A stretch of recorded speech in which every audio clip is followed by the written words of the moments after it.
Good evening, Dracut. My name is Gordy Scott. I'm going to be your lead host for this evening. John may join us later on, and Phil is on assignment.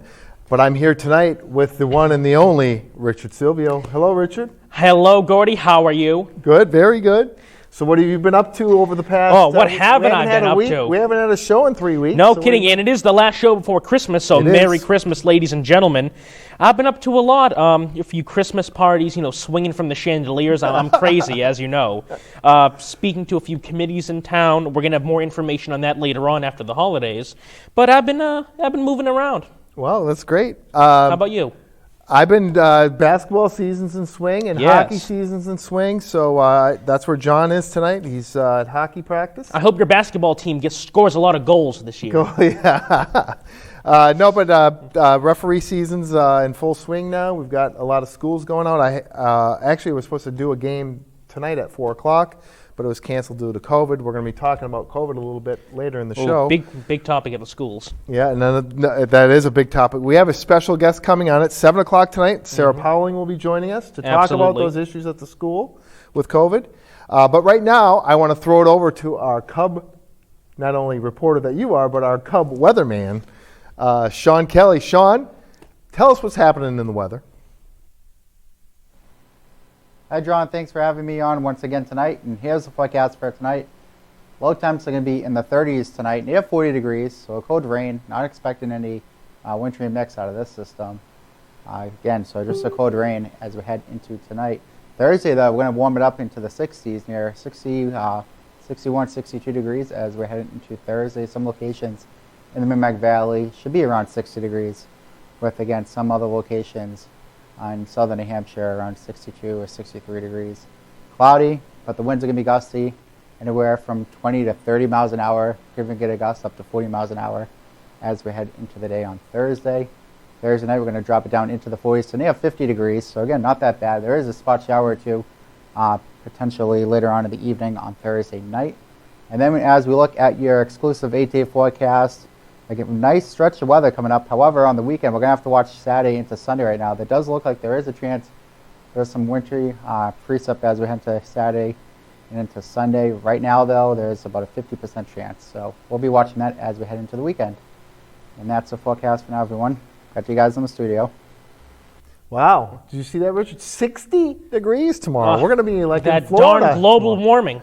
We need more windmills. That's what it is. No, but we always thank Sean for his weather report. That's great stuff. Absolutely. We're going to be in 60s and 50s over the next few days, but then it looks like the weekend we're dropping off a little bit. But bring on the snow. I'm ready for the snow. Speaking of the snow, yes, Richard, can you tell us a little? We've got a new contest. For those you remember last year, we had a contest, a Holiday Lights contest. Do you remember who won that last year, Richard? I don't remember their name, but I think it was over by East Dracut in that general area. So once again, we have our second annual we do. Holiday Lights contest. Richard, tell us a little bit about that. Yes, so Gordy and ladies and gentlemen watching, as you know, this contest is my brainchild. See, I'm of the basic opinion that people are greedy. Really. I think if you really dig down, everybody is greedy. And as you know, over the years, the last few years, people seem to decorate less and less. So I figured if we come up with a contest where people can win money, a gift card, or what have you, a chance to be on television, that perhaps more people will start decorating at Christmas time. It is now the first contest was an absolute success, so now we're at our second annual lighting contest. And basically, for those of you who don't know, for those of you who don't know what the lighting contest is, basically, if your house is decorated for the Christmas season, you write an email to what'shappeningdracut@gmail.com with your address and a picture of your home. The contest closes on December 18th, so on December 18th, we are going to make a post on the Facebook. We're going to close off the comments section and put the pictures of all the homes in the comments section. And then everybody who likes the page can go on it and like the pictures of the houses that they like the best. At the end of a certain period, we'll probably give it 2 days or so, we'll close off the post completely, and the 3 runner-up houses with the most likes win the contest. You're going to win an assortment of gift cards, local restaurants, local businesses, and the number 1 winner is going to get to be interviewed by none other than the rookie ace Cub reporter, Richard Silvio himself. So, all right. So, and speaking, if they want more information, that's going to be posted on our Facebook page. Absolutely. What's Happening Dracut, right? Mm-hmm, and absolutely. if they want to send submit their house for review, they can send it to what's happening Dracut at gmail.com. Okay? And speaking of Christmas lights, Gordy, DATV had me on assignment the other day at the Dracut at Harmony Hall and the gazebo right outside the Anglesby Elementary School, because as you know, Dracut had their annual gingerbread competition and the tree lighting contest. And I have a video of that we're going to show you right now, Dracut Chronicles video, and afterwards we're going to have a very special guest joining us. So if we could please roll the clip.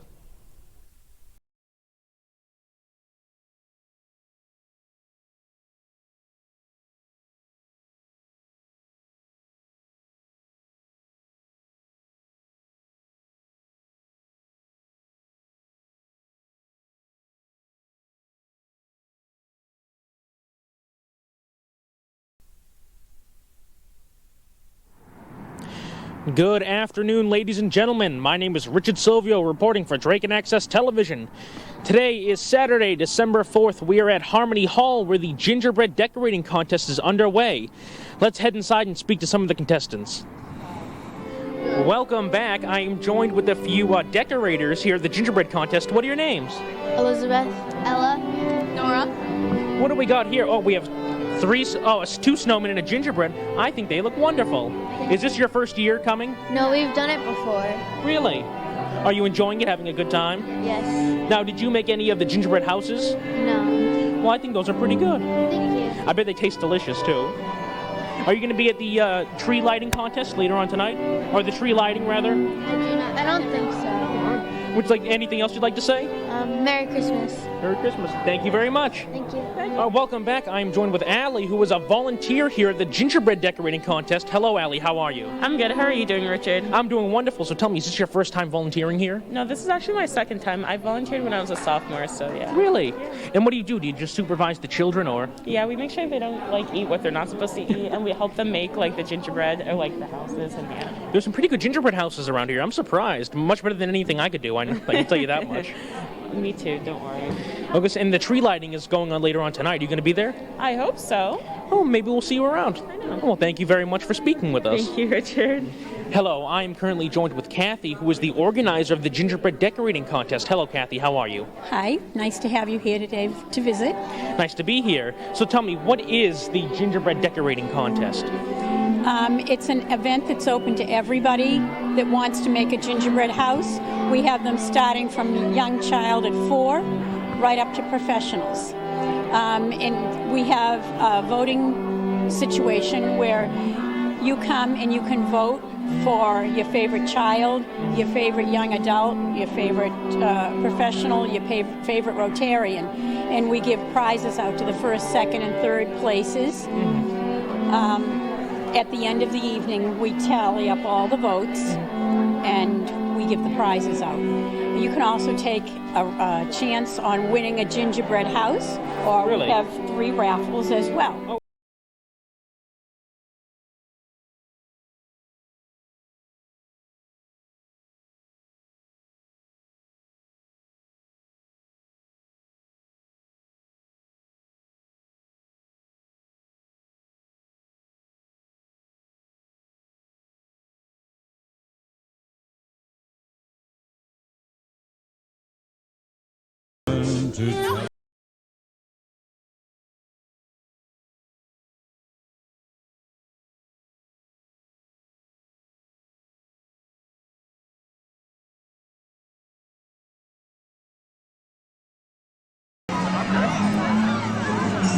Here comes Santa Claus, right down Santa Claus Lane. He's got a bag that's filled with toys for boys and girls again. So let's see if we can count from 10 to 1, and all the lights will come on. Okay, here we go. 8, 7, 6, 5, 4, 3, 2, 1.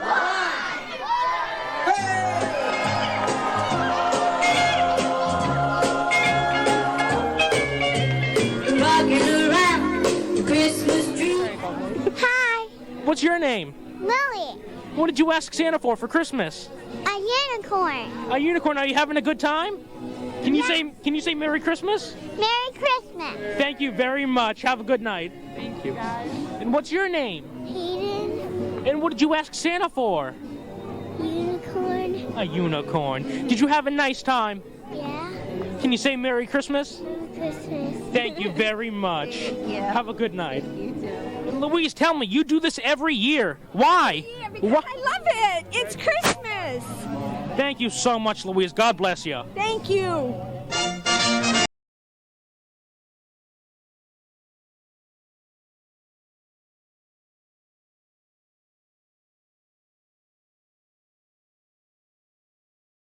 I noticed something at the end. You were interviewing some of the little children, and Yes, 2 of them wanted unicorns. that's right. Seems we have a big push for unicorns nowadays. Yeah. Seems almost like we elected one for office. Okay.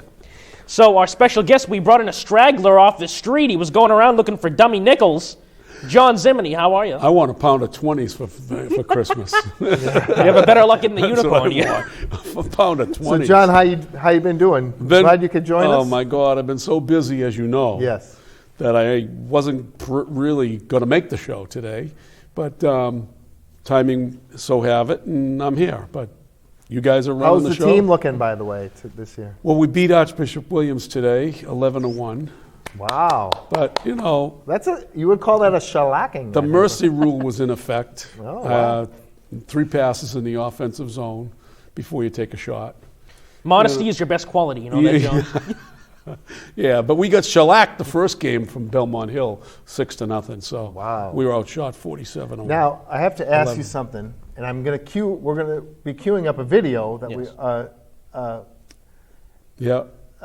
preview of your new radio cast. John, Yes. I heard you made your podcast premiere on this new podcast.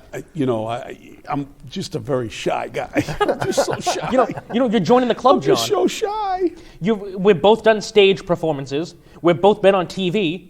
We've both been on radio now. We are both stars of stage, screen, and radio. So Richard, I was on stage probably before your mother was born. Most likely, you know what? I would bet on that. I would bet on that. So Richard, why didn't you cue this up for us? What do we got to look forward to? Yes, so for those of you who don't know, I started a podcast down here at DATV. I love to just put my face everywhere in town. It's called the OTR Playhouse, which stands for Old Time Radio. What we basically do is we get the original scripts from old radio broadcasts, like comedies, dramas, etc., what have you, and we act them out ourselves. The first episode I did with myself, John, and a new woman in town named Key, wonderful lady. Maybe we'll have her on the show one of these days. Absolutely. And we have a small sample of that you're going to see in a minute. If you want to watch the full length, you can go onto DracutAccessTelevision.com and check out their on-demand. Oh, that was taped? It was. Videotaped? Yes. Oh. And then we also have, I made a Facebook for it, the OTR Playhouse. Roll the clip, please. And once again, it's Fibber McGee and Molly time. Fibber McGee and Molly, the dramatic story of a woman with her faith in a man, and a man with his faith in a newspaper. Will something exciting, unusual, or momentous take place in the little frame house at 79 Wistful Vista tonight? Or is that expecting too much? Yes, I guess it's expecting too much. Anyway, here they are, Fibber McGee and Molly. Well, hello, folks. I was just going by and I thought what goes on in here? Have you been buying out an antique store? Hi, John. Nah, this is just a lot of stuff McGee has been hoarding in his closet, Mr. Zimini. Isn't it wonderful how much you can pack into so little space? For instance, you only give me about 6 lines to tell how Johnson's Glow Coat saves hours of house cleaning. Because it beautifies and protects linoleum with absolutely no rubbing or buffing. Isn't it wonderful? But in all those 6 lines, I think I can get the idea across pretty well that a self-polishing presentation like Glow Coat is very essence of good housekeeping. Boy. It is easy to use and it's easy to tell about. Oh. Isn't he marvelous, folks? That guy's been dedicated his whole life to Johnson's Glow Coat. What do you mean, Fibber? John, they tell me that way back when you were in college, they wanted you to do the stroke of the crew, and you said, no stroking, no rubbing, and no buffing, even for dear old University of Southwestern Nebraska. Is that true, Mr. Zimini? No, I wasn't a crewman. I went out for ROTC. Oh, Reserve Officers Training Corps? No, revolutionizing old-time cleaning. Ah. Well, so long, folks. Well, he got you there, McGee. Well, as the golf ball says when it landed 5 feet from the tee, I think I've been topped. You mean you're gonna keep all this junk? You haven't throw anything out? Nope, no, sir. Oh, I'll get it. Hello? No, this is the residence. You got the wrong number. Oh, is that you, Mert? Oh, How's every little thing, Mert? What say? Your Uncle Gulliver? Oh, that's too bad. They ain't found the body yet? Oh, heavenly days. What happened? Well, Mert's uncle drove his car off a cliff and had to walk home. They found the chassis up in the tree, but they don't know where the body is. What say, Mert? Oh, that's okay, Mert. Everybody has the wrong number then now and again, except Irving Berlin. This is John Zimini speaking for the makers of Johnson Wax and Johnson Self-Polishing Glow Coat, inviting you to be with us next Tuesday night. Good night. This is the National Broadcasting Company. Wow. That's a throwback, huh? Wasn't that the March 5th, 1940? Wow. That was fun. It was when we're doing it again. That was before anybody in this place was born. No, except that maybe a few politicians in town. Oh, yeah. But so our next one, actually, we're doing after Christmas.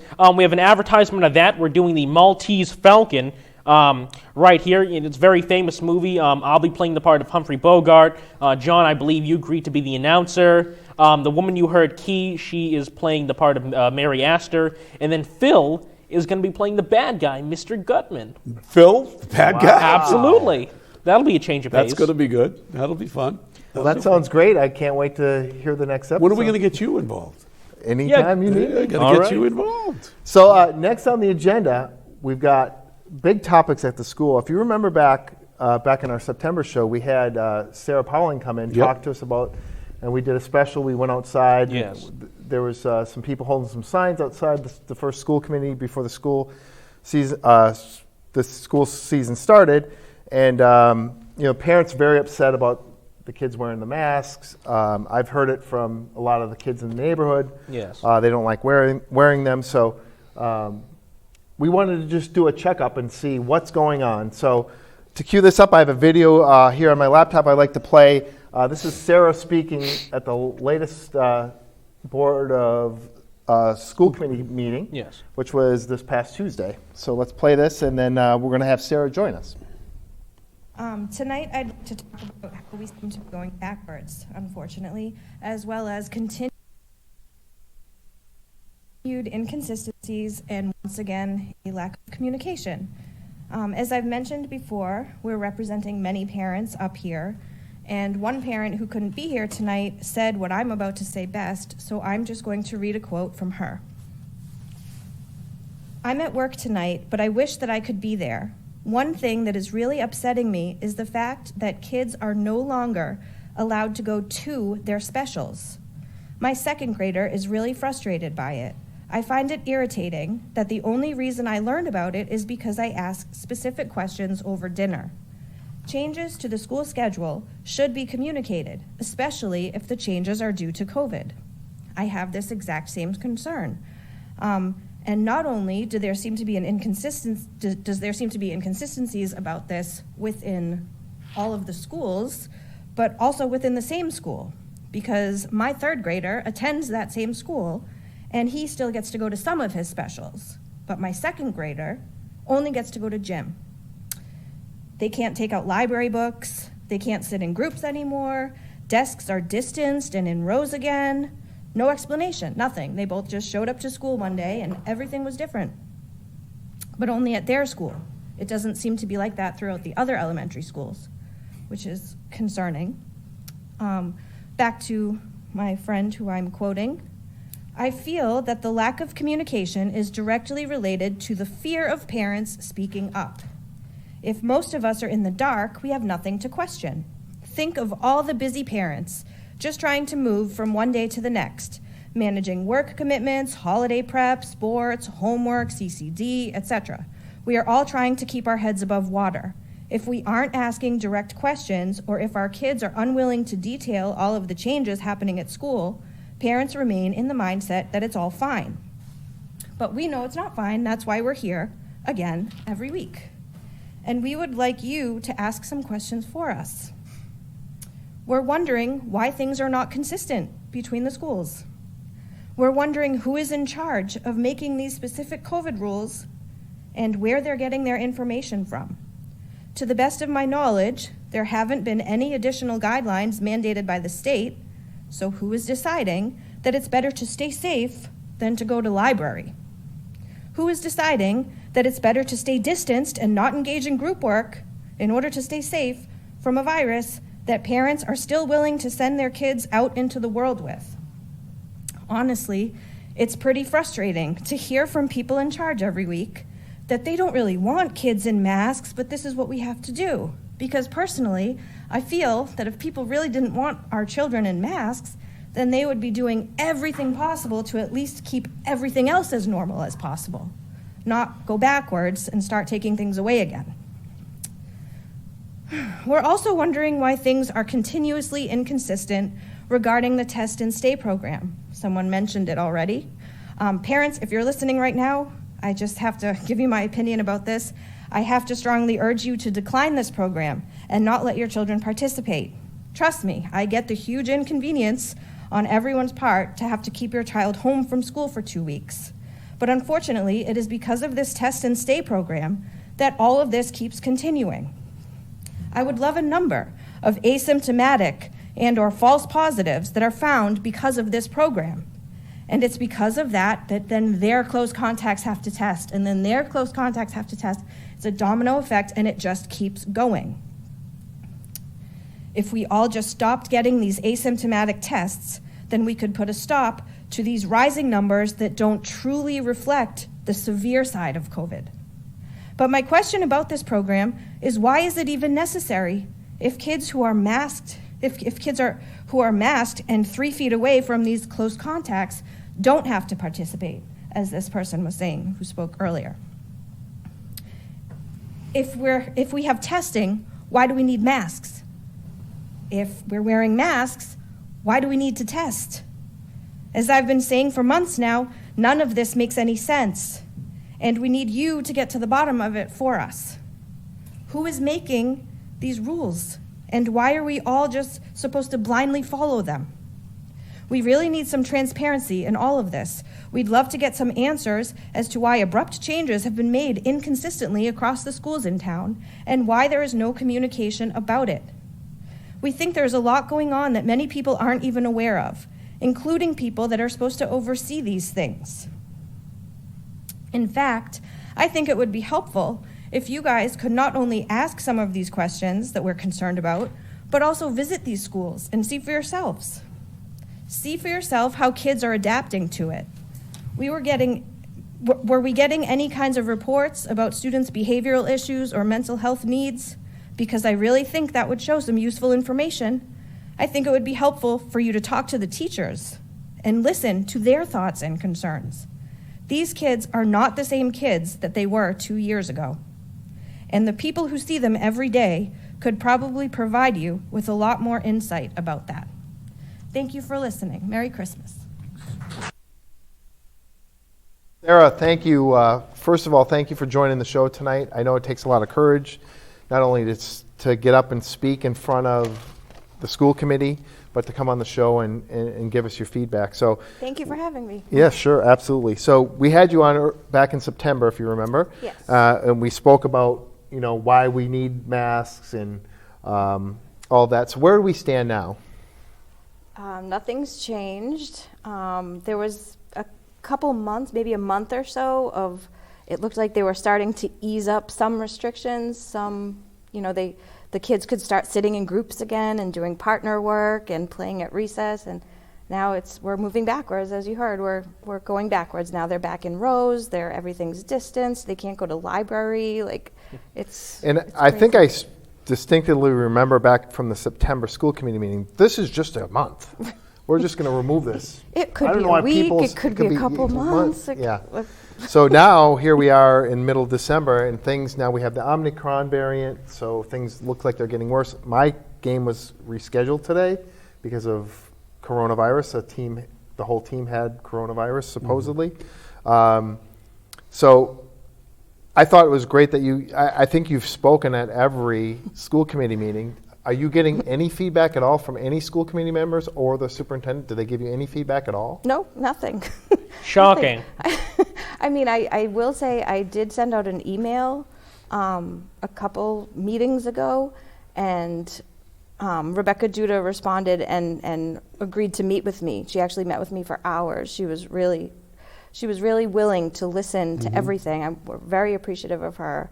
Eventually, 2 other members did write back, but I've addressed so many issues. They wrote back about that one specific thing. I've brought up so many things, and I don't feel like anything is really paid attention to. And John, I'm going to bring you into the conversation because I think the biggest issue for the school committee and the superintendent, if I'm putting myself in their shoes, is the funding, correct?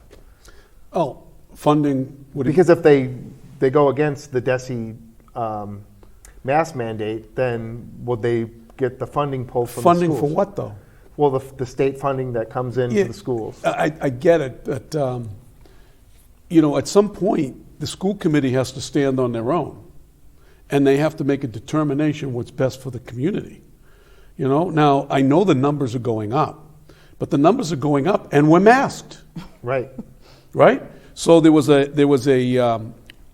recent, and we're vaxxed, and we're vaxxed. 70%, most of us I think are they vaxxed. said, right? 70%. For high school, yeah. So I don't know what Dracut's vaccination rate is. They spoke about it at the school committee. Well, what's the 70% at the high school? At the high school, but what's the town rate? He didn't give a specific number. Yeah, because you can't get that number from anybody. I've been trying to look for it because, for instance, the state of Massachusetts is 70%, around 65, 70%, which is high. It's probably the 3rd highest in the country. And, where are we as a town? Because there are people out there that are saying that we're not as high a rate as many surrounding towns, and that's why our numbers are going up. I think our numbers are going up for a number of reasons. First of all, it's winter, and we're getting more testing and things of that nature. And, some people aren't vaccinated, and that's where the breakthroughs are coming. They're getting it, and the unvaccinated are getting more of Omicron. First of all, it isn't even Omicron. It's just a regular, because we haven't the Delta variant is we haven't got the variant yet. We haven't got that breakthrough variant. It's mostly breakthroughs. Right.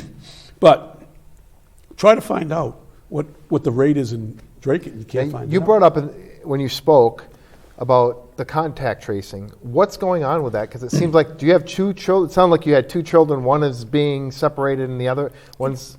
How is it working? Well, I still have yet to receive any kind of communication as to why one of my children can't go to their specials. So I'm not really sure if it's because of. But the other one did, right? They went to gym. Yeah, one can and one can't. They're a grade apart in the same. And what school do they? They're at Greenmont. They're both at Greenmont, same school. Same school, yeah. But one's in one grade, one's in the other, and one can go and one can't. Yeah, it makes no sense. I want to know when the school committee is going to stand up and take a real stand. And I started to say that before, but I don't think they will because they're too afraid of the powers that be. I think the superintendent runs the show.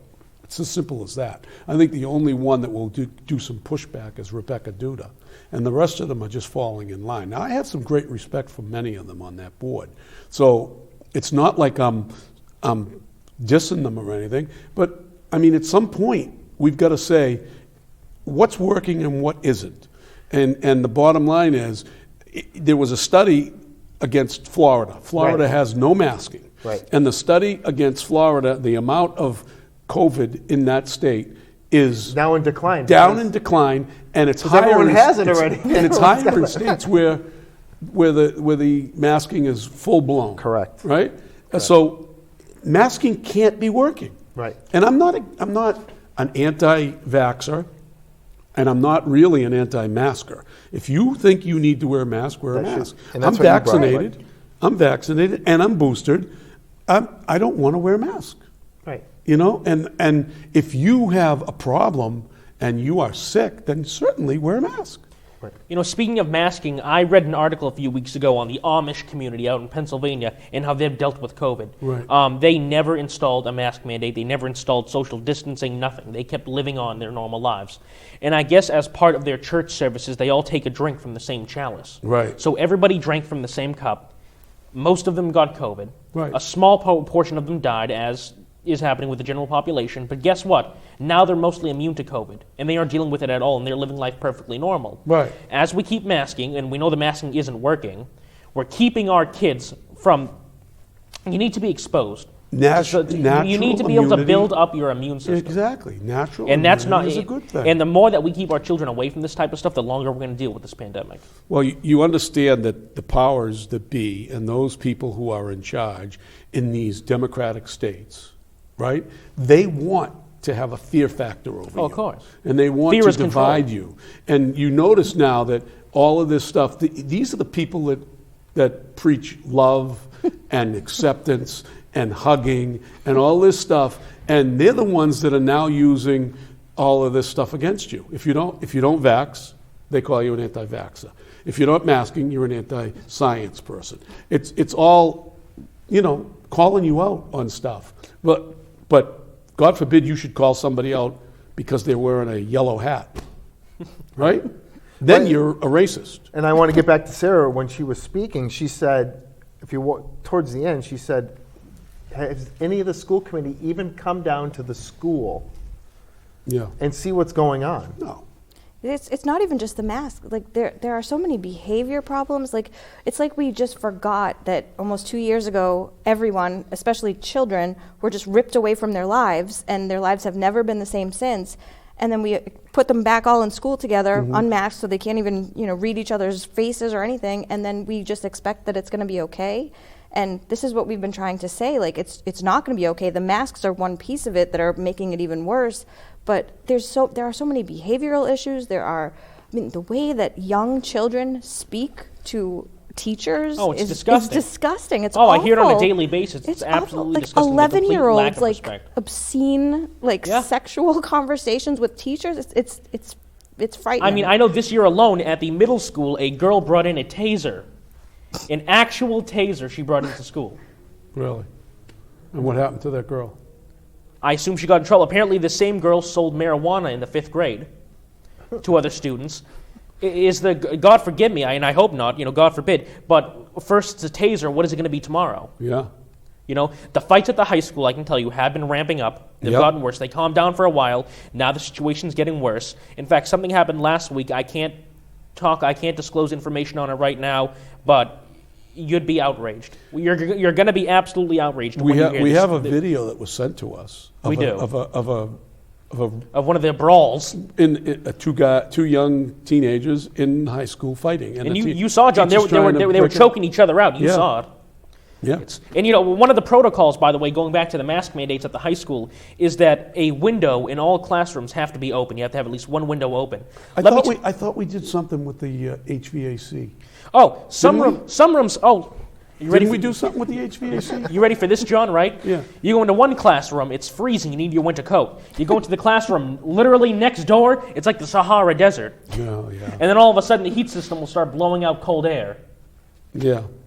So where's all the money going? Where's all the COVID? We're still waiting to hear about that. Yeah, you asked. I think it was you that asked. Someone asked about it. Several of us, have been repeatedly every other week asking about that.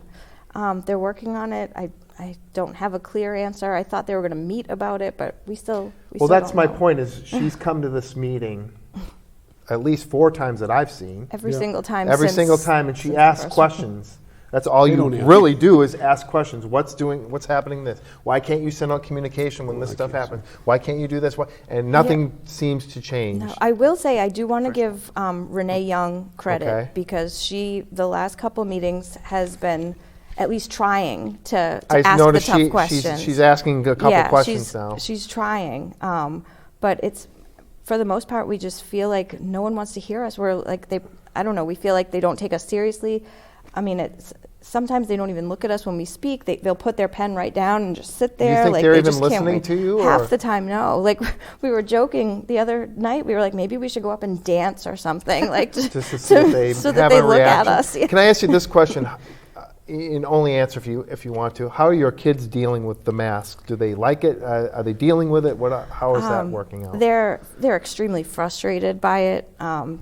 We don't wear them anywhere. We have not worn them anywhere. As soon as they get out of school, right, they're like. Thankfully they wear the gaiters, which if anyone's looking for a way to not really wear the masks, like I think the gaiters help at least because it's not so it doesn't hurt your ears. Number Right. one, and that's the big. Are they allowing the gators? They have. I see been. teachers with them at the high school.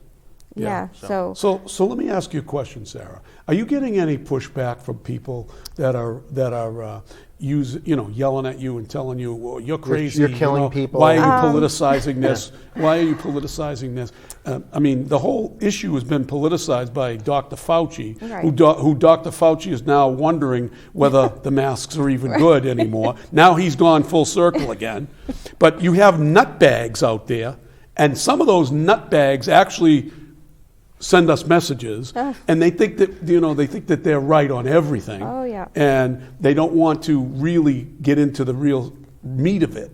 That Exactly. it's all taking away your rights. Because I wonder if some of those guys are Russian bots that are out there, right? Now, again, I'm not. Yeah. Now I am incendiating this on purpose, as you know, Right. because we had a couple of nutbags that we don't block. Like some of the other programs block. It's crazy, we don't yeah. really block people unless they really get nasty or whatever. Then or that we think they're threatening. But we have people on here that are pushing back. What do you say to those people that say that to you? Wake up. Yeah. I don't. I mean, the information's out there. It doesn't come through your news feed on Facebook because obviously this stuff is highly censored. But if you're truly interested in finding out what is happening and what's going on, I mean, I get all of my information from Telegram. Mm-hmm. I mean, you have to. I mean, other people get their information from other social media sources. You have to actually go look for it. You can't just watch the headlines and it's not there. But I'm just curious, if you're pushing back on this, how do you not have any questions? Like, it's been 2 years. We've been doing these protocols and everything for years at this point, and we're still here. So, it's not working. Something's not working. Clearly. Right? I think with COVID in the school system, the big elephant in the room is the chronic absences, not of the students, of the teachers. Yeah. As I was saying, I called you earlier, John, this morning. Yeah. Virtually all my teachers were out today. I had 2 classes in the morning, right? After that, I was in the auditorium for the rest of the day, from 8 o'clock until I got dismissed at 10:30. I was in the auditorium. There were 7 teachers out today. And it's like this almost every single day. So they corral all the students in the auditorium. Do they make you social distance? They make you sit 1 seat apart. One seat apart, with masks. When the lights are low in certain areas of the auditorium, well. Right. And the masks inevitably get below the nose, which and of course the nose is the most vulnerable part of your body. And of course, the staff member who yells at you for pulling up your mask is also wearing theirs below the nose. So, Oh, I just find it so enlightening of how they want to divide you, and they've effectively divided the country. They've divided Dracut. It's 50% people that have the nerve to speak up, and then there's probably better than that, another 25% that's too afraid to say anything, and then you have the vocal people who are they're just liberal people that are just saying, you're crazy, you're anti-science. No, I'm not anti-science. I believe in the science, and I've taken the vaccine. The most pro-science thing you can do is question the science. Yeah, That's what science is. I don't want to be told you're going to, get vaccinated, then you don't need the mask. And then all of a sudden they need the mask. Right. It's ridiculous. So we'll pause this conversation right here because I want to get Sarah's feedback. I'm going to play another clip from the school committee meeting, someone else that came up and spoke about the busing issue, and I want to get your feedback on that. Sure. Okay, so here we go. If you guys can bring up my screen, I'm going to play another clip. Allison Stillion, 19 Roosevelt Ave. I'm here just because I have a couple of concerns.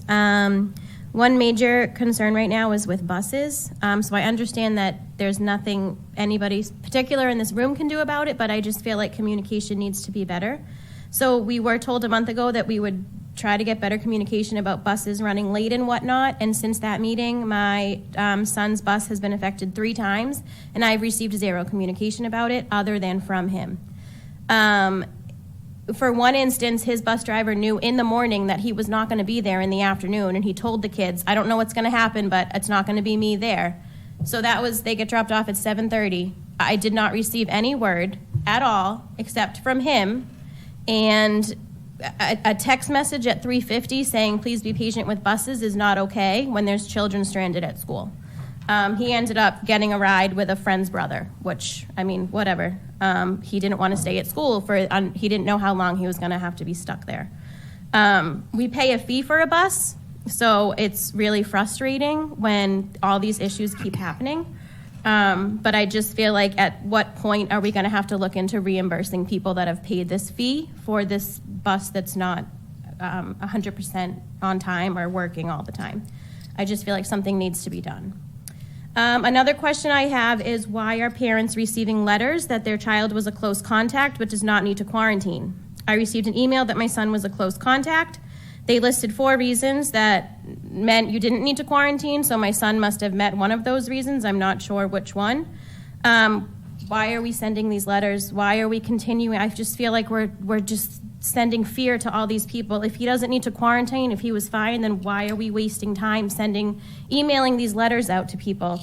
Those people could make more use of their time, possibly watching the children that are in the auditorium or the learning commons, because there are no substitutes anywhere. I get that there's no people out there lining up to sub, but maybe we can increase pay or offer a bonus or something, because throwing multiple classes into an auditorium is not beneficial to anyone. I'm still wondering what is happening with the COVID grant money. What were the results of the survey that was sent out to parents? Are we going to be surveyed again now that we are seeing more needs? Can we get reports from any parents with any concerns? How do we make everything known? As always, I thank you all for all that you do. It's a position I would not want to be in, so I appreciate you. But I ask you to please continue to make the best choices for all of our children, the future of our community. They need all of our support now more than ever. Thank you. Thanks. All right, so we're back. I sit here and watch this, and this happens every meeting, and it's pretty concerning now because they don't seem to be doing anything. Well, and my point is these people run for school committee because they care about the school system and they want to make a change. But then you can see them on the screen there. They don't seem to care. They don't answer any questions. I don't see them taking notes. It's like a force field. Yeah, but this video is online. They can go back and replay this all the time and take people's questions and respond to these people. These poor people have these kids are sitting at the school, don't have a ride on the bus. The parents are sitting at home. Where's the bus? They're hoping that you'll get tired of it and stop coming. But if you're going to run for the school committee, I'm just putting myself in their shoes. If I was on that school committee and these poor parents are coming up asking questions, you better believe I'm going to write those questions down and get answers to those questions. If I care about being on the school committee, it's just a call out to the school committee. You better get your act together. Are we hearing your pitch for a run, Gordy, in the spring? Well, no, I'm just saying. I'm not saying I want to be on the school committee, but if you're going to be on it, be on it. Exactly. And answer the question. But Gordy, you're not attacking it in the right way, because with all due respect to Sarah's bringing this up under public information, where their rules don't allow them to give and take. No, but they can take it back for the next meeting. Is there anybody on the school board with the chutzpah to say to the chairman of the board, I move to suspend the rules and engage with these people. Right. I moved to answer and question. When I was on the Board of Selectmen, I did that. Let the board shut them down, because that's what they're doing. They're just ignoring you. Right. They're just letting you spout, and they're not really given you the opportunity. One of those members of the school committee, and I think I know who might do it, should request an agenda item to have a public hearing on this, Right. where you can have the public come in and speak, and then there's give and take. What's going on now is they're just sitting there. You've got, listen, I like Joe Wilkie as a person, but as a politician, he's one of the most arrogant people I've ever seen in my life, because he doesn't engage you. He doesn't care about you. He doesn't care about the ordinary citizen like Sarah. Sarah is just like a gnat. That's all she is. She's a gnat to them. She's going to come up and we're going to listen to her for 5 minutes and then we just go through the meeting. Come on, Joe. Come on, guys. Engage these people. Because you know what? There's going to be a candidate out of that group and then you're going to have to deal with them sitting on the board. That's what's going to happen. Yeah. And I hope it happens. And how, Sarah, you must be frustrated because you go up every time and there doesn't seem anything that you don't. So like you said, at frustrating. least Rebecca reached out to you and had a couple-hour conversation with you. But did you see anything change? I know that she requested the absentees, right? Yep, she's been requesting some reports, but no, there really has not been any change. And it's interesting that you say that about, suspending the rules and having a back and forth. I actually brought that up twice at 2 different meetings. I said, there's a lot of, one meeting I went up and I read, I think like 30 different quotes and questions from like all different people, teachers, kids, parents from all over the town. Yep. I think they think it's just me and a couple other people. It's so many of us, but nobody has the time to go to these Right. meetings. If people had time to do this, then they would run themselves. But there's that's something that I'm committed to because I told my kids that I'm not going to stand for this. Like it's insane. And like I said before, like just in going to all of these meetings, we've learned it's so much more than just the mask. It's the absenteeism and the distancing and the crazy rules that don't make sense. And we've been bringing it up repeatedly and basically just, okay, next. And I understand they can't, engage with us during community input, but you would think at some point. But they can, Sarah. Don't let them buffalo you. They can. They don't want to because they set the rules. They set the rules, but they can also suspend the rules. True. And it's not against the law for them to do that. True. And it's funny too because a lot of our questions are about COVID items, and then COVID will be on the agenda later in the meeting. So it's like, okay, good. Maybe they'll address some of what you said. Nothing.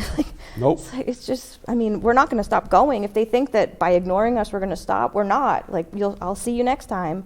But it's frustrating because that's why a lot of people, I think, a lot of regular people who are supposed to be represented in this community, They don't want to do that's people why out. we don't. That's why they don't go. That everyone is so frustrated. It's just a waste of their Sarah, time. you get tagged as a nut. and we are Tagged we as a are nut. we are tagged as nuts and people who are just a thorn in everybody's side.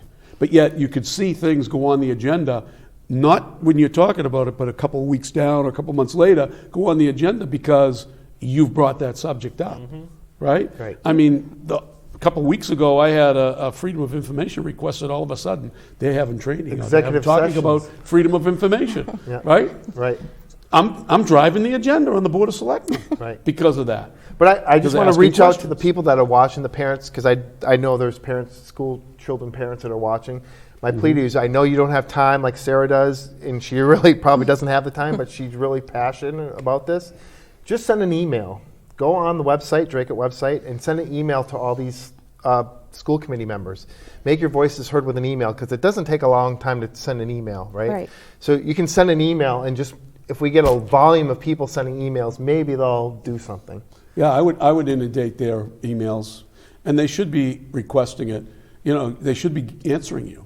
They're your representatives on that board. They don't represent the superintendent. They don't represent the teachers. They represent you, The voters. Right. the voters. Yeah. Right. And they don't only represent school Parents. School parents. They represent me, who doesn't have a school child. They represent him, and next year they'll be representing Richard when he's a voting age, right? Oh. But the bottom line is, we don't get response from them because they are close-knit, and Desi does this and Desi does that. You know something? Desi isn't the world. Nope. You're an elected board to set policy within your school system. Push back. Well, now and the other thing is, the last thing I'll bring up on this, they bring up this 80% thing. But I'm sure when you get Never to 80, gonna reach it. Yeah, and I'm sure if you ever do get to it, they're going to say, oh, now it needs to be The 90. goal line is going to be moved, absolutely. I was speaking to a town employee about DESI and the town following the DESI rules, and one person said to me that, if we don't follow the DESI rules, they'll cut our funding, right?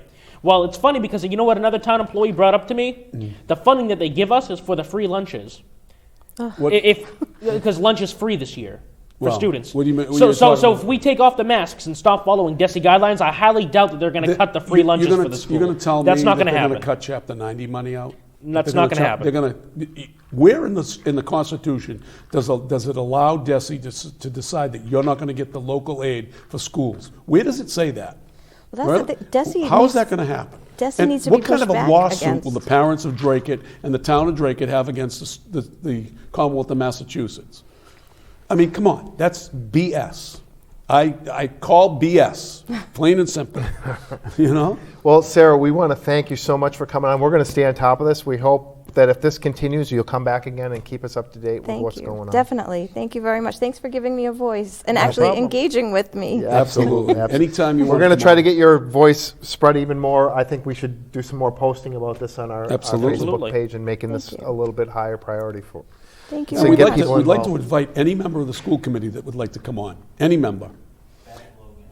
What's that? Oh, we have a caller. Telephone. Who is it? Beth Logan. Beth, you're on live with us here on What's Happening Dracut. What can we do for you tonight?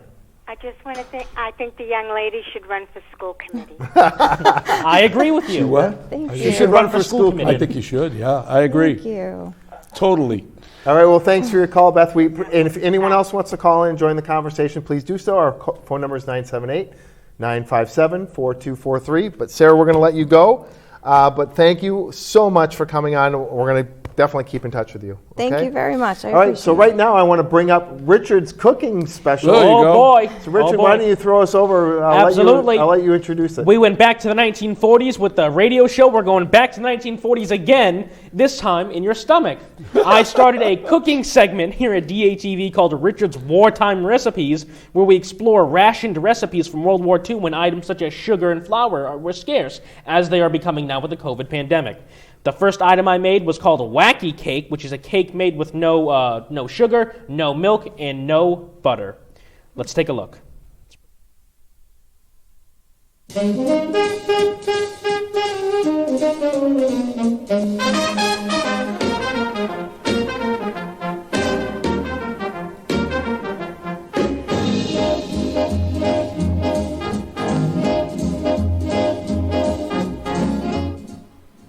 Hello, friends, and welcome to Richard's Wartime Recipes. My name is Richard Silvio, and I'm your host. Richard's Wartime Recipes is an interesting program here at DATV because it is both a cooking show and a history show. Now, the history aspect is that we go back, as the title suggests, to wartime United States, World War II, so 1941 to 1945, and we explore what type of food Americans were eating at the time, because as many of you probably know, some of you may not, that rationing was a popular thing going on in the United States, where basically the federal government regulated what types of ingredients you could and couldn't buy and how much. Now, the cooking aspect of the show, obviously, is that we cook the recipes ourselves, and so I can try them out and you can try them out at home. Our first recipe is going to be wacky cake, which was a very popular type of cake during World War II because it didn't contain any eggs, milk, or butter. So you may be asking, how the heck did this cake stay together? What makes it a cake? So we're going to explore that and find out what does make it a cake and why it's something good that you can try at home with your family for Christmas. So the first thing we're going to need, well, let me go over all the ingredients first. We're going to need flour, we're going to need sugar, we're going to need cocoa powder, we're going to need baking soda, we're going to need vegetable oil, we're going to need white vinegar, we're going to need vanilla, and a cake pan. Now, you can either use a round pan or a rectangular pan. It doesn't matter. And then obviously measuring spoons. And you can use a normal whisk or a spoon, but personally I use a rotary egg beater. This one is from the 1950s, so not far off from the actual time period. Now, as you may have been able to guess by now, I am by no means a cook. And you know what? I think that adds to the authenticity of the war because, as you may know, during the war, the housewife had to leave the home and go work in the factories. They weren't home during the day. So the kids at home, I'm 17, so I wouldn't be in the military yet. They probably wouldn't take me because, as you'll see in a minute, I'm a little roly-poly. But the kids at home, they usually had the dinner ready by the time the mother got there, so cooking was new to them too. So this is a journey, really. So first we're going to go to the sugar, excuse me, and we're going to pour 3/4 cup of sugar. 3/4, let's see here.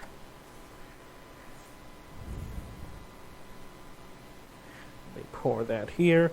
Now, sugar was probably the most sought after ingredient during the war. It was rationed the most, and it was the hardest to get. Because, and if you don't know what rationing, or rather why we had rationing, it's very simple. The soldiers at the front, a little too much there, were obviously a little more important than us at home, because if we can't keep our soldiers fed, then we're not going to have to be fed much longer, because we'll be speaking German. There's 3/4 cup. You put that right in there. And then we're going to need 1.5 cups of flour. We're going to some of the guys here that really I'm perfect for this because I love talking to myself. So, all right, there's the sugar and the flour. So now we're going to add the cocoa powder. We need 1/4 cup of that. I have Hershey's here. Let's see if that's enough. Now, some of you may be wondering, oh my gosh, how did people live without, their basic ingredients such as sugar, flour, etc., butter? You had to make it last. You did. You really had to make it last because you didn't know the next time the store was going to have some of those basic ingredients. So next we need 3/4 of a teaspoon of baking powder. Teaspoon, 3/4. There's only 1/4 here, so I'm just going to do this one 3 times. 1, 2, and 3. And then we're going to need 1/2 teaspoon of salt. I'm just going to eyeball it. But as you can see with the flour, that's probably not a good idea. That's good. So now what we need to do is whisk this all together. You want to make sure you leave a few strands of flour left. Now, I got this recipe. You see, I belong to a Facebook group. I think it's called Vintage Wartime Ration Recipes, something to that degree. And I explained to them that I'm going to be making this cooking show here, and they offered me a few interesting recipes. That's pretty good. So now we're going to bring this over, put it in the cake pan. Like I said, you want to be able to see some flour left. So mix it around.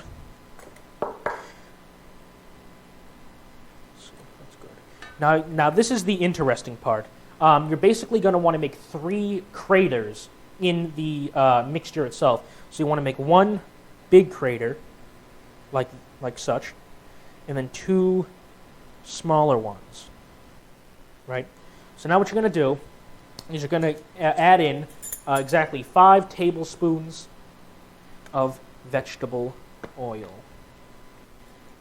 5 tablespoons. 1, 2, 3, 4, 5. There's that. Now we are going to add in 1 tablespoon of vinegar. That. And obviously the vinegar will go into one of the other open craters here, so there's 1 of that. And then you're going to want 1 teaspoon of vanilla. These measuring little spoons are also from the 1940s, so 1 teaspoon of vanilla. Let me see. And I had just enough. Look at that. Wow. Now we're going to need a cup of water, so I'm going to run over to the sink real quick. Get the cup of water. Let's see. So, I assumed myself that, oh my gosh, the calorie intake of the 1940s must have been far lower because of the rationing. If you don't know, today it's assumed that we eat about 2,000 calories a day on average. But it turns out, during World War II and before, the average calorie intake was 3,000 per day. So hang on, you're going to just spread this around like such. You start mixing it. Get it to a nice cakey consistency. Again, you want to make sure you leave a few streaks of flour. And so anyways, yes, the average calorie intake in the 1940s was about 3,000 a day. And I thought to myself, how on earth could that be? But really, it makes perfect sense because if you think about it, everything in the 1940s, or most things rather, were made from scratch. The most beautiful cake in the world. But frankly, when you have a war going on and you have hundreds of thousands of your own countrymen overseas, making a cake beautiful wasn't your number one priority, by the least. So this is about ready. Make sure it's nice and even. I might get a spoon here and just try to flatten it out, get an even consistency. Now you're going to take this, and you are going to throw it in the preheated oven. The oven should be preheated to 350 degrees. You're going to throw it in there for 30 minutes. Now, however, if you are using a rectangle cake pan, then you're going to want to do it for 15 minutes, flip it around, and do it for another 15. So now I'm going to take this, and I'm going to stick it in the oven like so. And I'm going to do it for 30 minutes. There we go. Now, because of the magic of television and cooking shows, I happen to have a finished product right here. What it will look like. I made this last night. Now, like I said, it is not the most beautiful looking cake in the world, but please take my my review here seriously when I tell you that it is delicious. Really, honestly, you can barely taste the difference between this and normal cake. I'm going to cut it up here, give it to some of the guys, and we're going to see what they think. I'm sure they'll love it as well. So yeah, this is how to make wacky cake. My next recipe will be, hopefully, a cranberry jello mold, which is currently sitting in my refrigerator at the house. If that turns out nice, we'll have that up before Christmas. If not, I will end up making something else. So thank you for joining us. Again, my name is Richard Silvio, and I'll see you next time.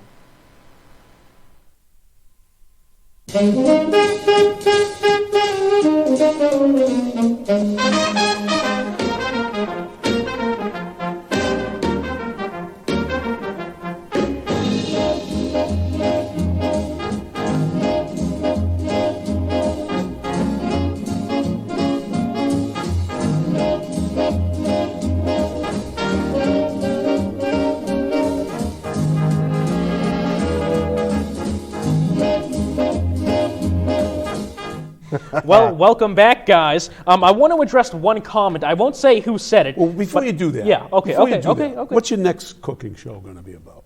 You know, John, it was going to be a Jell-O mold. Well. But do you know that's the one thing in the world I cannot make? Really? I can't make a Jell-O mold. I can make almost anything else. I was going to make a cranberry Jell-O mold. Well, I can't do it. Well, it doesn't come out. Do we have any viewers out there that can do a Jell-O mold and come in and teach Richard? Yeah, that would be a good. I'm sure we have a farmer or a farmer's wife or a farmer's daughter that can come in. Preferably the farmer's daughter, but the farmer's daughter might be a little older than you. That's true. But the bottom line is, come in and teach him how to do a Jell-O mold. Please. But before you get to that other thing, yes, where's the samples?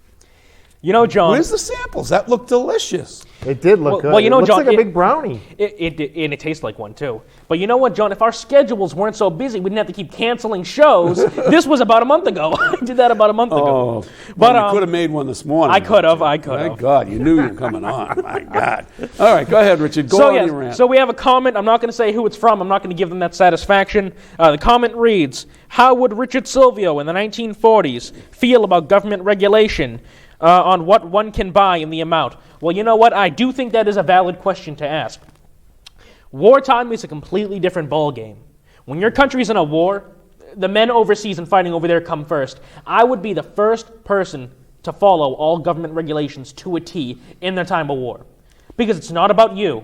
It's not about your neighbor. It's about your guys overseas. And you know how involved I am with the veterans community. Right. So I would follow rationing to a T. I would do everything the government suggests in the time of war. Rationing wasn't something that they created. It was a real fact that when the men went out to fight wars, that production, back in the 40s, women stayed home and took care of the family. And it was a lot different than it is today. Oh, yeah. Right? And so now, you didn't have anybody producing the products that needed to be on the shelves, so everything became rationed. You had to ration to survive. That's what it came down to. And that was the survival of the United States at that point. So God bless them. We couldn't do it again. But, God bless them. Richard, I just want to give you kudos. That was a great. Thank you. Great video. Good video. And can't wait for the next one. Neither can I. There's another. Now that we're on the food topic, we have something about the lasagna. Can you tell us about Yes, so we were going to mention it last show, but unfortunately we had to cancel. I saw a post on Dracut Neighbors Helping Dracut Neighbors about this website called Lasagna Love.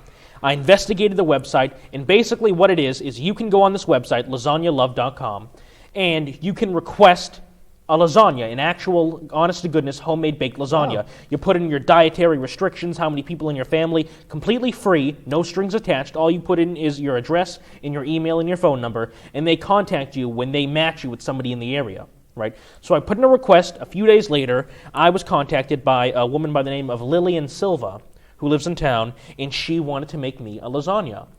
And so she made me a lasagna. She came by. If we can show up the picture of Lillian, please. Yeah. This is Lillian in my living room.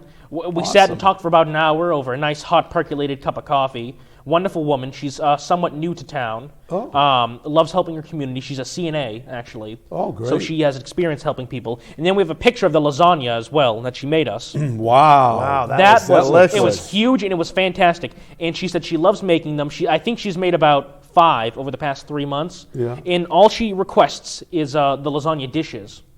Because she has to use the $5 ones from Market Basket because of how heavy her lasagnas are. Oh my goodness! So she said she is short of those. So if I think I'm going to make myself. You got to give her the dish. Is that what? No, you don't. I'm saying she would like them to be donated to her if possible. So I'm definitely going to go out and buy her a few. Sure. Because I 100% support what she's doing. She's a wonderful lady. That's great. And I can't wait to work with her in the future. That's great. Awesome. That's great. That's awesome. Good stuff. Good stuff. And speaking of spreading cheer, I know John the other day. Yeah. You got a little present in the mail. Would you like to tell us about it? Yeah. From our little gremlins that like to send anonymous letters out, and we have the pictures. You got pictures of it already? Yeah, because the front of the card. Yeah. So this came in the mail to DATV because someone didn't know my home address. So what does it say? You're like a candy cane. You're like a candy cane, and then the inside, it says mostly sweet and just a little twisted. Signed Joe DeRocco. Signed Joe DeRocco. So, and it was postmarked out of Boston.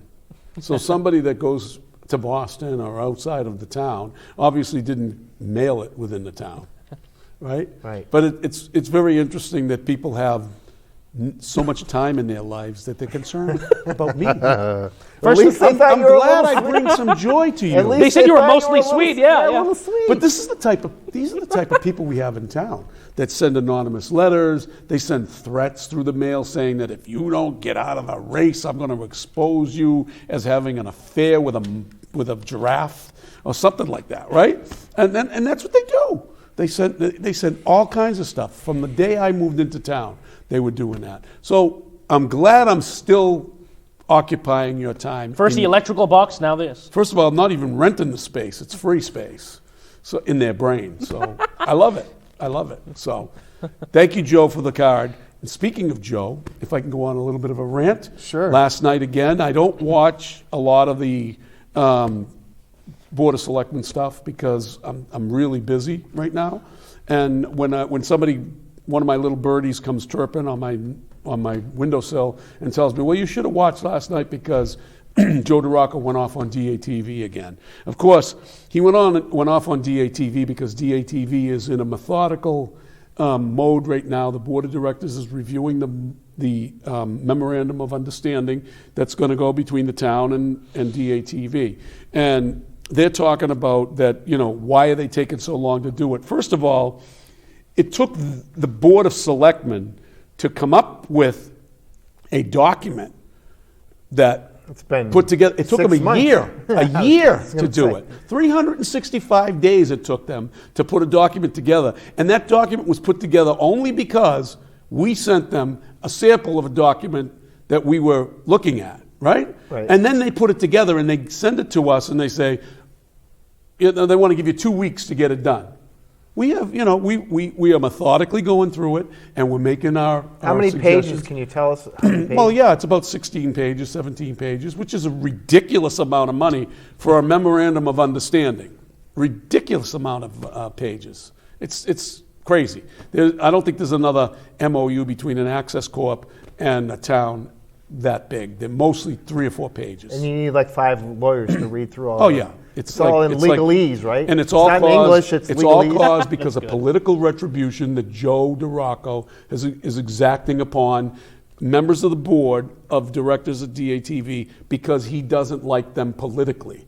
It has nothing to do with how the operation of DATV is because the operation of DATV is, in my opinion, flawless. You may not like this show, you may not like another talk show, you may not like an older talk show, you may not like a lot of things we say, but you know what? That's called freedom of speech, and that's called what public access is all about.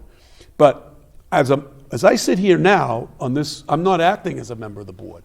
I'm acting as John Zimini, a guest on a talk show. And anything I say is my opinion and not related to how I operate DATV. Right. And sometimes we don't agree. Richard doesn't agree with me, and I don't agree with you. But Joe DeRocco would have DATV closed down because he wants to control what speech. we say, yeah. And Joe, don't tell us it's not, because we have the documentation that says it is. But maybe we should have a Even show. your appointees to the board of directors. Maybe we are should have a political. show that just tells Joe how brilliant he is. Oh, yeah. Then maybe he'll give it up. Brilliant. I mean, he was almost for a year and a half, 2 years, he kicked the crap out of Tammy, me, Phil Thibault, another member of another show. He kicked the crap out. Now he's best friends with the other member of the show because he's not one of our favorite people anymore, right? So now he's best friends with him. Talk about hypocrites. They're just like. And what happened with the town, speaking of the Board of Selectmen, what happened with the town managers? Got a nice raise, I heard? Yeah, well, I guess they voted to give her a higher percentage than they actually gave the employees. 3 instead of a 2, or that's Well, what yeah, I think I don't know the exact number. I heard 3%, and I think the town employees only got 2. Well, it was a 4-to-1 vote, which was kind of disappointing. I wish it was, more of a negative vote than a positive vote, because you would have at least supported your employees. I would have voted to give her whatever raise she gave or the town gave to the other employees, not a penny more. And when I was on the Board of Selectmen, I never voted for a manager's raise because they always wanted to back pay them. In other words, they would say, we didn't give them any raises the last 4 or 5 years, so we need to give them 8%, 9%. And I would say, no, that's his problem, not my problem. And it's not the taxpayer's problem. You should have brought it up at the time that the rest of the employees got a raise. But no, they never did, and he didn't ask for it. Well, because he didn't ask for it doesn't mean you don't do it. It's part of your job, right? And then, of course, the 27% pay raise that Joe DeRocco gave, along with a golden handshake to the former manager, Dennis Piendak, who, by the way, is a very capable guy, great guy. I just didn't vote for his pay raises. And if I were him, I would have taken it too. But who wouldn't have? Right? But the bottom line is I never voted for those pay raises. And how are they going to pay for all these raises, John? They've got a bucket full of money in free cash. Well, did you hear the property taxes? $15 million. Average property taxes for the average taxpayer will go up $164 this year. So. Surprise, surprise. Right. In COVID. Right. It's they part wouldn't of the freeze economy. that, right? Because the economy is, Why are they going up? When you have all this money, it's you've the got 2.5, free cash. right? The 2.5. Well, that's another subject. You don't have to vote to increase it. Right. You don't have to accept it. Right. By the way, which the board has never taken a vote on whether or not to move that, to take that 2.5. Either way. They never took a vote. It just happens. I think Brian Bond, not to bring his name up, but I think he did go to the town meeting to propose that. At one Of point. course, yeah. He did, and a number of people did. I know I talked about it a number of times when I was on the board, and nobody wants to approach that because you know what? We need the money. You always need the money. And what are they going to do with the $9 million in COVID money? Right, I don't know. What did we do? I don't think the school knows either. What did we do during COVID that we need to spend money on, or we Nothing. needed to spend money I on. think they put some. What'd they do? They put some hand sanitizer around the town hall. That's $6 million or $5 million. How about a program to advance vaccinations?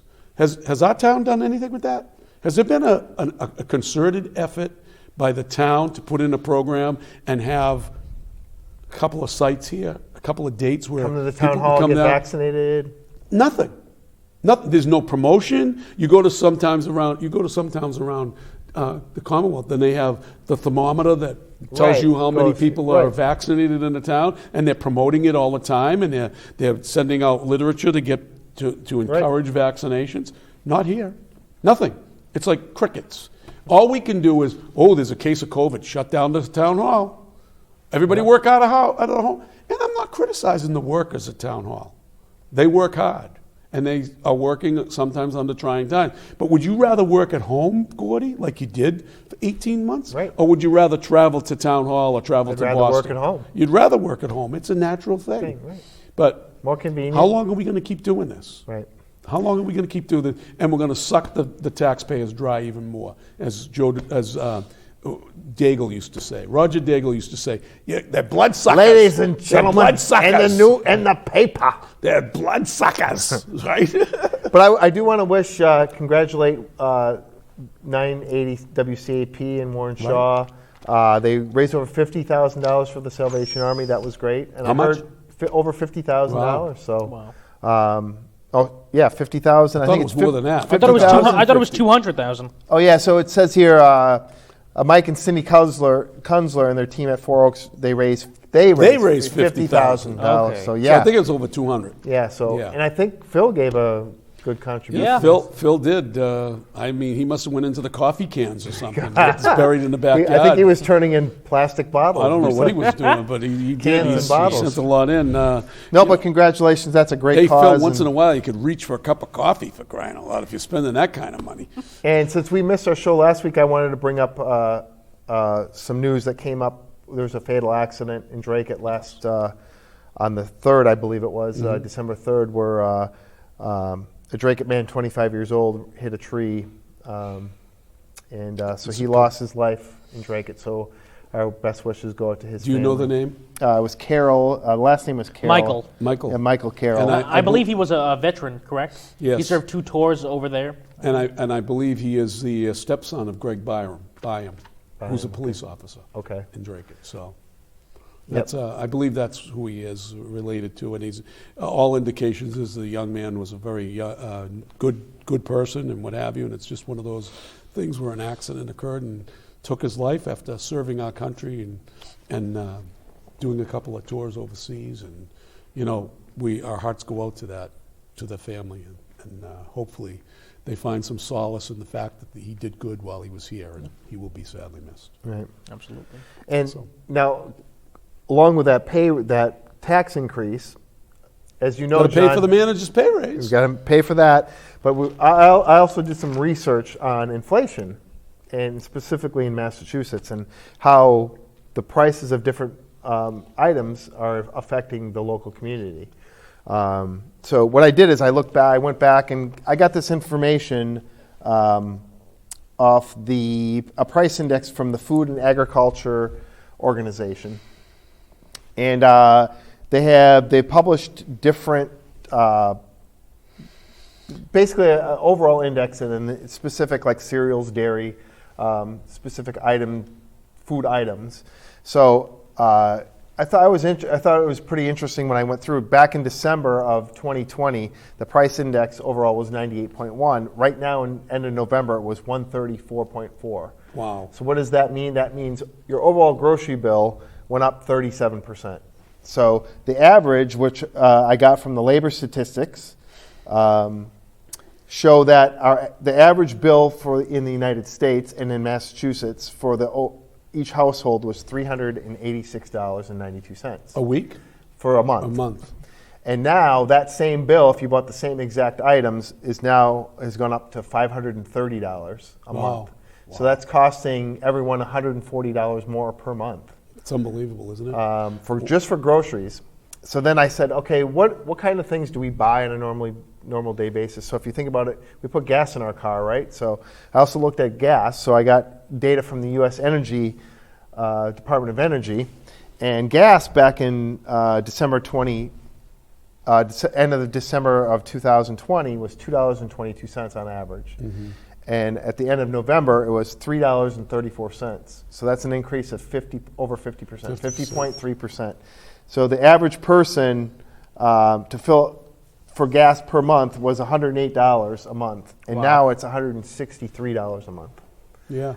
So, you add those two up together, that's, $150, $140, $150 a month in groceries, and now you're paying about $50, so that's $200 a month just in gas and groceries. Well, and as we know, that's an automobile gas. Gas, correct. We're not talking about home heating fuel. Correct. We're not talking about your electric bill because your natural gas and your oil. Gas and all that. Right. Well, John, going back to groceries, as you know, Baker's new egg bill, which is going to be coming into effect, I think, January 1st. Yep. Because apparently we care about how chickens are being treated in Pennsylvania. Range-free, yeah.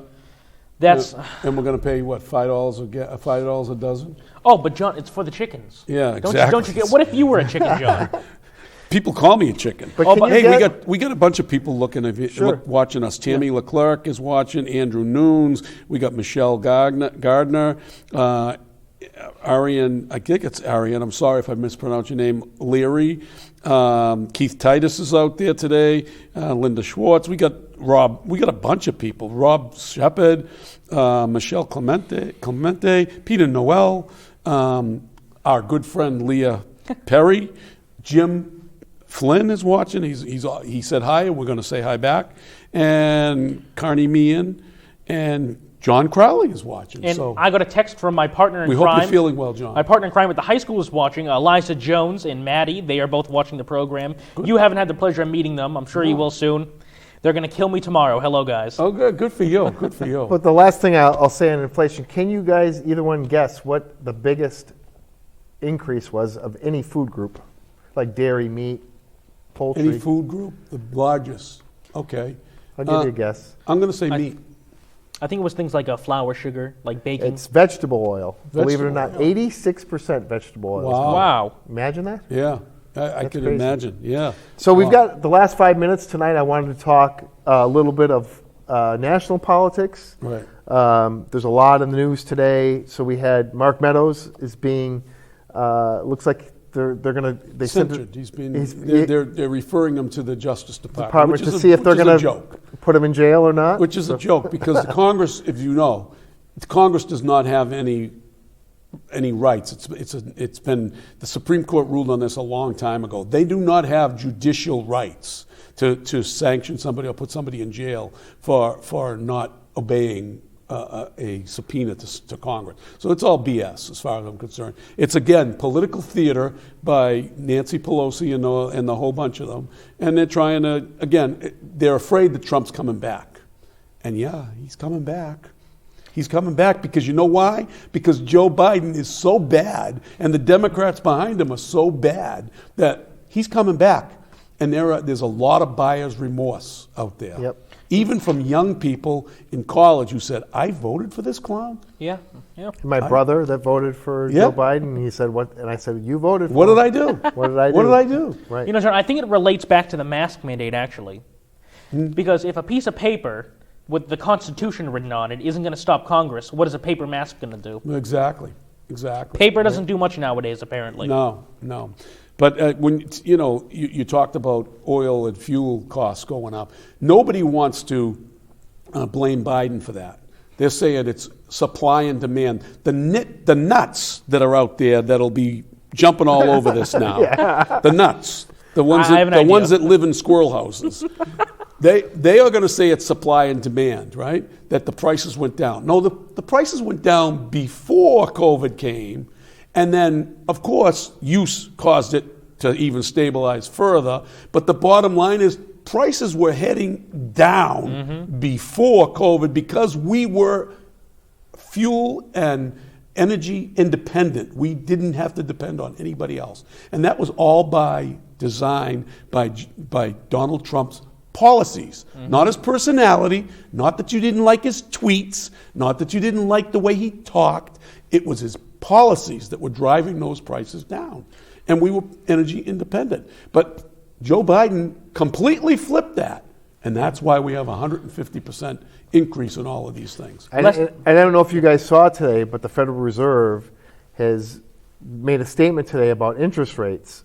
So they plan on making 3 interest rates hikes in 2022. Now, the stock market actually went up today, which I was very surprised about that. But I think they're on the news is because to fight inflation, the only thing you can do economic-wise is to raise the interest rates. Right. So that brings up a pretty interesting point because the house sales around the area, as people know, have been through the roof. People are putting in $10,000, $20,000, $40,000, $50,000 over asking. But I think the interest rates are going to move pretty rapidly up. Well, from what I gathered and what I heard on the radio today as I was listening, that the Fed is not looking to increase the rates rapidly. They're going to do it slowly and steadily, and they're only going to do 3 as opposed to 2 that they were originally talking about.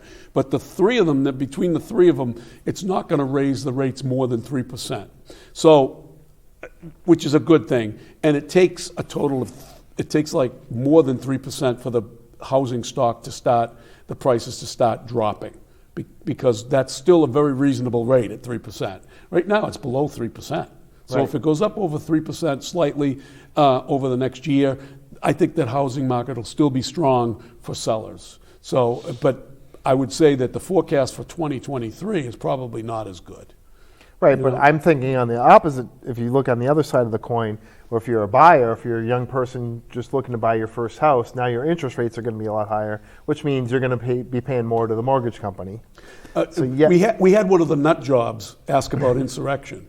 But if you know what an insurrection is, then you know that a protest, a friendly protest that was mostly peaceful, and no one was charged with a gun. No one was charged with nobody fired. The only person that fired a gun was Liz Cheney's one of Liz Cheney's guards who shot a Trump person who happened to be was a Marine. A Marine. So the insurrection, you want to know about an insurrection? Go to downtown Detroit. Go to downtown Detroit when they're attacking, they're trying to take over the courthouses.